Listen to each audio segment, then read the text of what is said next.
It's difficult to imagine what it must feel like to be transgender if you're not. If you're transgender, then your mind and your body don't match. One way to try and understand this would be this example.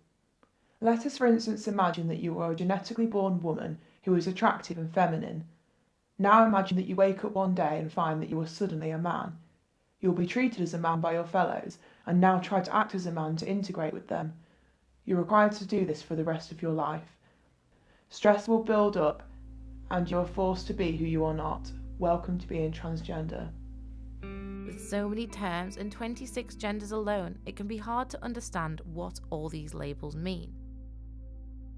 Basically, that your outside doesn't match your inside. Disconnect between the physical body. Waiting for everybody else to realise that's not who you are. But it's still not the same. It's far more intense than that. But I think that's the closest I've personally found. I'm Steph. As I said, I'm a transsexual and woman and lesbian and a feminist and lots of other labels. But a person. People rarely see the person. They're too busy seeing the transsexual. I'm doing very different things. Chrysalis is a known and trusted brand name, if you like. We do an awful lot of parading. That's Warrington. Chrysalis has changed over the years. When it started, it was to support people. That was its primary purpose. In 2013, the purpose of Chrysalis changed because of a girl called Lucy Meadows, who was a teacher in Accrington. She finished teaching as a male teacher in 2012 at Christmas, and went back as a female teacher in 2013 as Lucy. I got called in to talk to Lucy because she was getting hounded to death by the by the press. They were camped outside a door, knocking on a door all hours of day and night.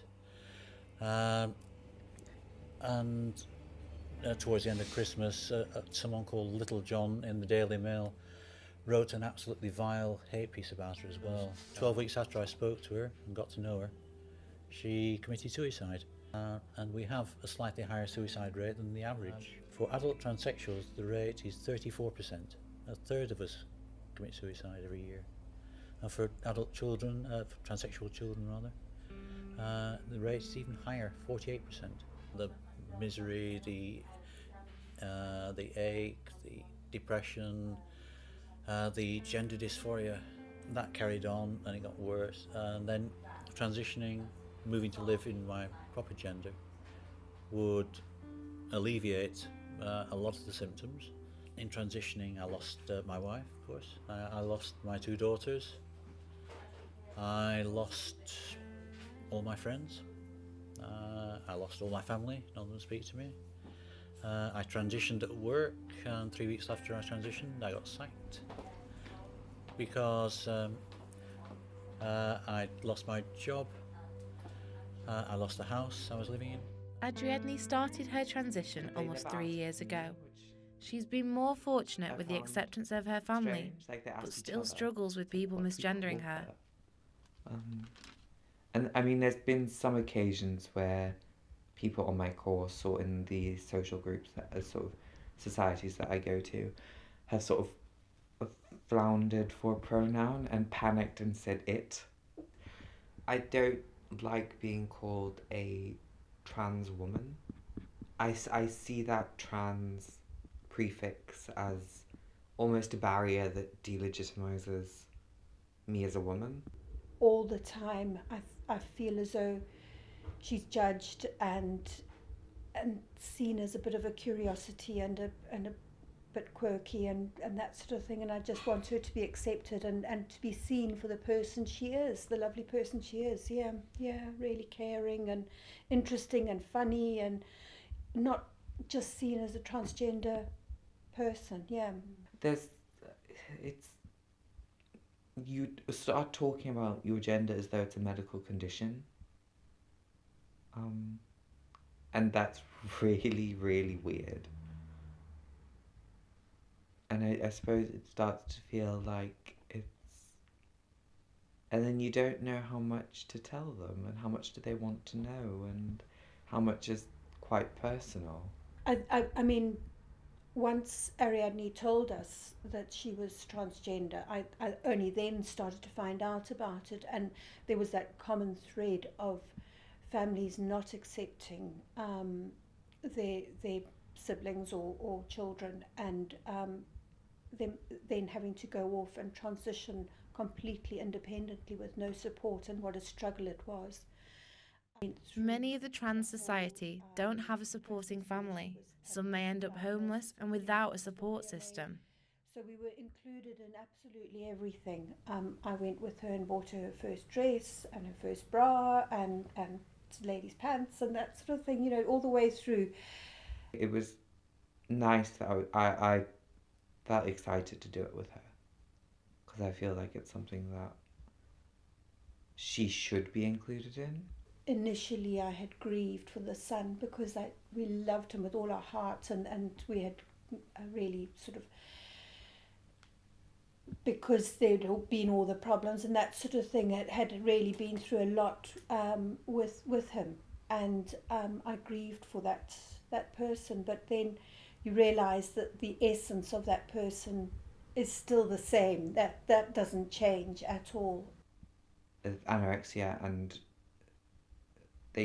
my gender dysphoria had sort of intertwined and linked, and it felt like having to try and separate them was trying to unknot a massive sort of jumble. Alex van Gelder, president of the lesbian, bi, gay, trans +1 community, told us how important it is to have support systems like the LGBT in place. I can remember being really, really young and thinking to myself, there's something really wrong with me and I don't know what it is. And as I got older, I just kept thinking to myself, there's something wrong with how I look. I'm really unhappy with it, but I don't know what it is. And it wasn't until I got to university, and then I knew what trans was by this point, and the penny just dropped one day. I'd gone out in makeup, got home, looked in the mirror, and that feeling was gone. Alex organises many events, from film screenings to rallies. It's important to raise awareness. It's a two-part. There's two parts to it. The first one is a rally in the Peace Gardens, which is for Ida Hobbit, which is International Day Against Homophobia, Biphobia and Transphobia. It's on the anniversary of two things. It's on the anniversary of the removal of homosexuality from a mental health register by the World Health Organization. And it's also on the anniversary of the first same-sex marriage in the USA. I think everyone, whether you're trans or not, needs some support in life. It doesn't necessarily have to be from people who are going through the same thing as you. But I think a lot of people don't want to get involved with the LGBT plus stuff because, as much as I do hate to say it, there is a lot of problems that only exist in that world that don't exist outside of that group. Life expectancy currently looks to be like between 32 and 38. Let's say that's 35. In 15 years, half of that group are going to be dead. The shocking number means we shouldn't sit back in silence. As opposed to silence, has been adopted by other cities in the UK and in other countries. So we're spearheaded this, so we're... Okay then, so let's start the minute's noise.